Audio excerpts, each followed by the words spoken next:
Bonjour, je suis Jérémy Matra, je suis ravi de vous retrouver aujourd'hui, toujours dans mon jardin, toujours dans mon hamac, pour pouvoir vous présenter la deuxième vidéo sur le e-commerce.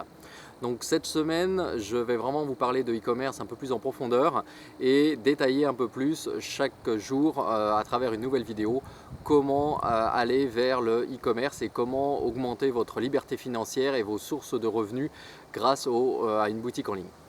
Donc aujourd'hui, je voulais partager avec vous l'aspect de bien choisir son partenaire, donc comment faire pour bien choisir le site qui va héberger votre boutique en ligne.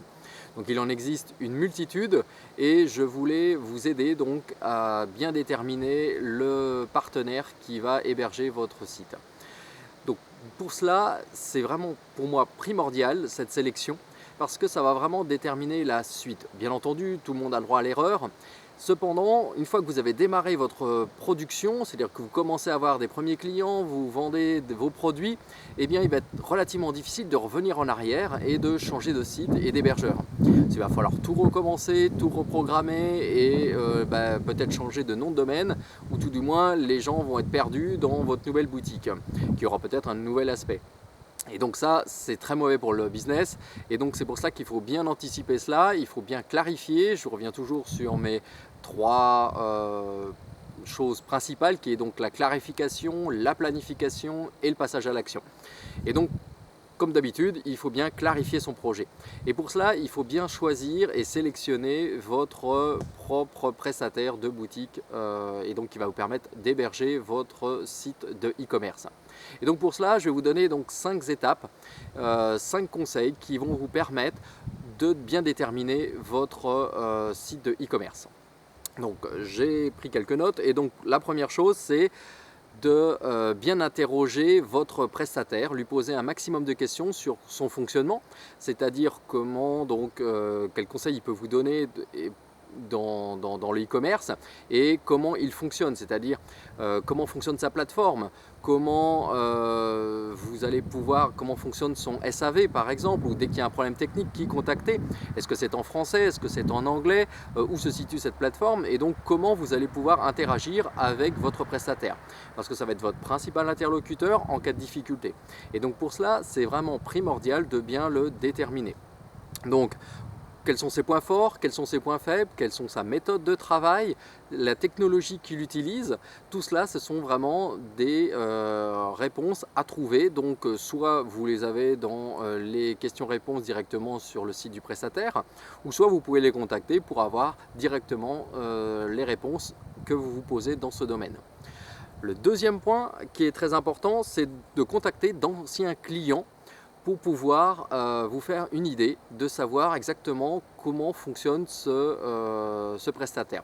Donc comment les trouver? Tout simplement en le demandant au prestataire s'il souhaite vous communiquer ou si vous avez des témoignages en ligne de personnes qui utilisent ce prestataire. Donc les différentes questions, c'est comment fonctionne-t-il depuis le temps qu'ils ont leur boutique, quelle est leur durée de vie, qu'est-ce qu'ils trouvent de bon et de moins bon à travers ce prestataire et comment vous pouvez vous les interroger et comment vous pouvez faire de même. Peut-être que vous pouvez même leur demander leurs expériences et éventuellement quelques stratégies, quelques techniques cachées qui puissent vous communiquer et faire croître sensiblement votre chiffre d'affaires. Ensuite, analyser donc les réalisations du prestataire avec le regard d'un professionnel, le regard d'un expert. Donc, trouver un expert du e-commerce qui va pouvoir vous aider et vous aiguiller par rapport à votre prestataire. Qu'est-ce qu'il en pense? D'après lui, quels vont être les atouts et les faiblesses de ce prestataire? Vous trouverez donc sous cette vidéo le lien vers une vidéo de témoignage de Sébastien Cerise, qui est un des leaders européens du e-commerce et francophone et qui va permettre de vous aiguiller justement déjà et qui est un vrai professionnel et qui va vraiment pouvoir vous aiguiller et répondre à toutes vos questions sur le système du e-commerce et comment ça fonctionne. Donc ça, c'est vraiment un professionnel, un expert et qui va vraiment pouvoir vous aider à travers le choix de votre plateforme. Donc lui, il utilise exclusivement ou quasi exclusivement Shopify. Il en a testé des quantités énormes. Donc Shopify pour lui est la plateforme qu'il utilise. Maintenant, il en existe plein d'autres et il pourra vous donner les avantages et les inconvénients de chaque plateforme. Ensuite, quatrième point, donc demandez à votre prestataire e-commerce un avis détaillé sur votre projet. Donc, une fois que vous avez choisi votre prestataire, vous allez pouvoir lui proposer votre projet, qu'est-ce que vous souhaitez vendre, comment vous comptez le vendre, à qui, etc. Et demandez-lui son avis par rapport à cela. Donc il a également une expertise dans le domaine, il connaît bien le marché du e-commerce et il va pouvoir forcément vous aider et voir un petit peu les atouts et les inconvénients de votre projet de e-commerce. Et il pourra bien entendu vous aider dans ce domaine. Donc ça, c'est très important d'avoir un regard de professionnel sur votre projet pour pouvoir vraiment bien qualifier ce que vous souhaitez faire.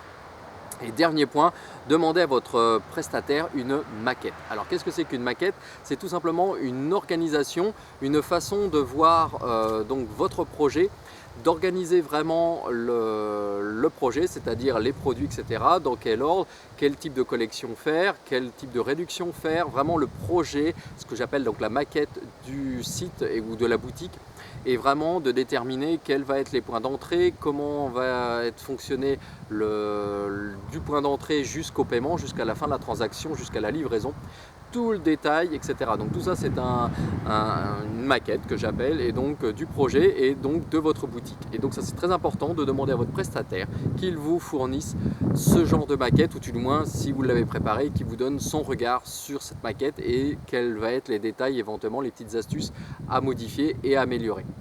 Donc voilà ce que je souhaitais partager avec vous aujourd'hui. Je vous redemande également donc de cliquer sur le lien ci-dessous pour voir la vidéo de Sébastien Cerise donc sur sa formation donc Enfin Rentier, et qui va vous permettre de trouver donc toutes les réponses à vos questions et de savoir comment il fonctionne, lui de son côté, comment il a fait pour réussir grâce au e-commerce. Je vous dis à très bientôt, donc dès demain pour une nouvelle vidéo. Au revoir.